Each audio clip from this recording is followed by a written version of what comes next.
হায় রে ক্ষমতা, ক্ষমতা পাইলে কে না কি করে। বিমানবন্দরের নাম চেঞ্জ করছে, কিন্তু মসজিদের মধ্যেই কিন্তু প্রমাণ রয়ে গেছে যে আন্তর্জাতিক বিমানবন্দর জামে মসজিদ, এটাকে মুছাইতে মনে নেই। মানুষ ক্ষমতা পেলে কত কি না করতে চায়। এটা হচ্ছে বিমানবন্দর এর পাশেই যে মসজিদটা আশকোনা, এই মসজিদের নেম প্লেট। এখানে প্রমাণিত হয়ে গেল যে ক্ষমতার জন্য তারা এই নামগুলো চেঞ্জ করছে, পাল্টিয়েছে।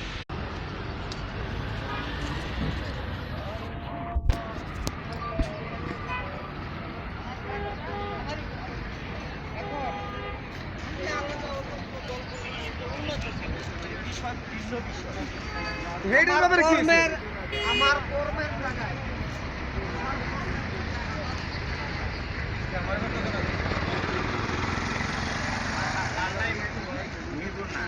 উত্তরা